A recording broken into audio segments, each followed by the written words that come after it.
Hi guys, this is my new Alpha 7IV is what they're calling it, and if being in physical love with a camera is wrong, then I don't want to be right. But there is a feature that a lot of people are not talking about that I think they should talk about, so let's talk about it.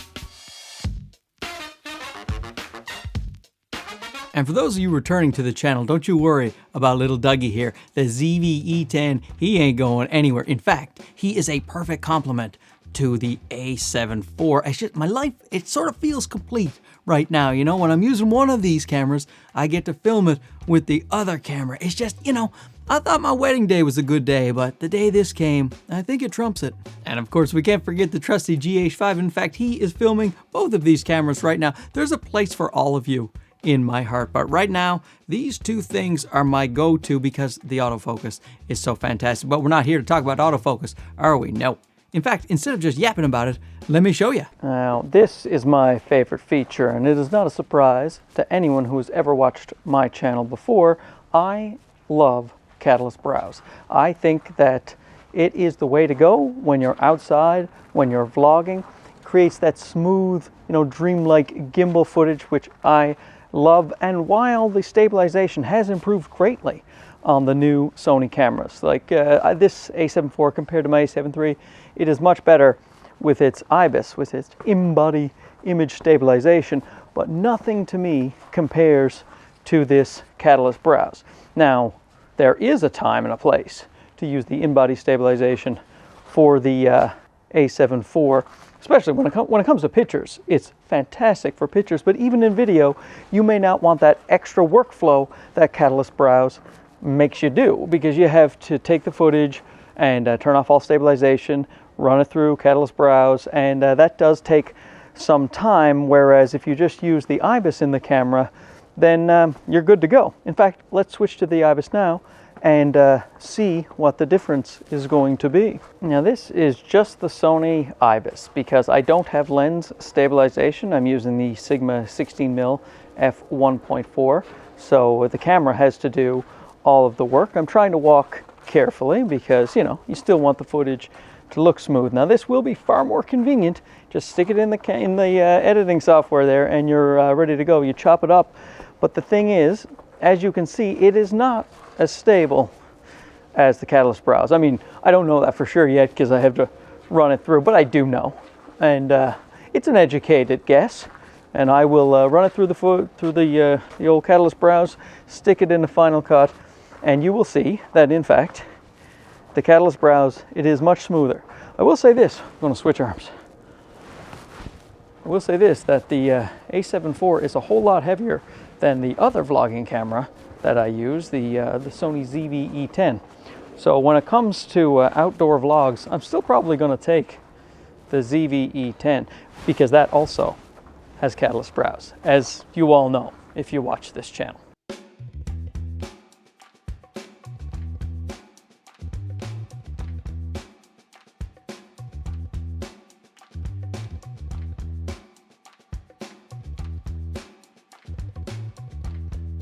So as I said outside, the IBIS in this thing is actually much improved for a Sony camera. It's still not on the level of something like an Olympus or this GH5, but it is much better than my Sony cameras in the past. However, I can't get away from that Catalyst Browse. Did you see that? The smoothness of it. Now, in case you don't know how to use it, I have a whole video about Catalyst Browse, and it's pretty simple, but I walk you through it in that video. I will link it up here over the left shoulder, right? It's the left shoulder is where the things appear.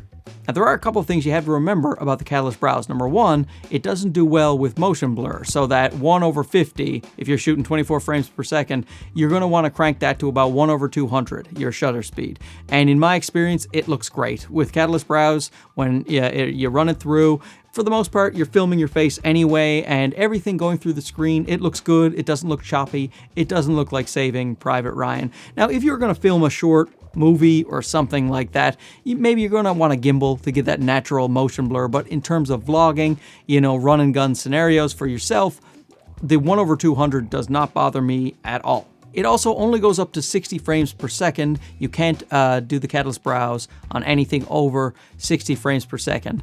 And speaking of 60 frames per second, if you want to do that 10-bit that you can do on this thing with the 422 with 200 megabytes per second, then you're not going to be able to use Catalyst Browse. You need to use the paid program, which is Catalyst Prepare. Catalyst Browse is free, and so for me, I just wouldn't use the 422 10-bit in 60 frames a second. Oh, let me interject here. You can tell it is later because I took off my sweater. I forgot this point, so I'm throwing it in now. When you're using Catalyst Browse, you want to make sure for sure you turn off all lens stabilization. If you have a camera and a lens, and the lens has stabilization, the Catalyst Browse will generally not record gyroscopic data. I have not tested this with every lens, but I do know all of my lenses that have lens stabilization. If it's on, if the standard stabilization is on in your camera, then it won't record it. The IBIS in most of the cameras, the A7C and my A7IV, when you have the IBIS on, the active steady shot, it will still record the gyroscopic data as long as the lens doesn't have the stabilization in there. So anyway, also the IBIS, for the active steady shot, it crops in. And with Catalyst Browse, it has to crop in a little bit to stabilize your footage. So since I'm using about a 10% crop on the Catalyst Browse anyway, I don't want another crop on top of that crop, if you know what I'm saying. So I turn off all stabilization. I think that is the best thing. It gives the best results because also the IBIS can add some odd artifacts to the Catalyst Browse in my experience. So anyway, had to interject that to say, just basically in a nutshell, turn off all stabilization when you want to run something through Catalyst Browse. I think that's the safest thing to do and gives the best results.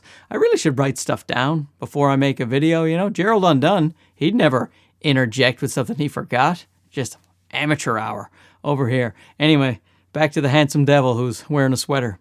And the render time, it depends on your computer, but for me, it takes about 3 minutes to render 1 minute of footage, and you don't have to use it. It is totally up to you. It's a free software. Now see, the things, I watched a ton of A7IV reviews while I was waiting for my little camera. I think I'm going to call him Harvey, I got Doug and I got Harvey. If you guys are hockey fans of old school hockey, you will know that is a reference to a guy named Doug Harvey.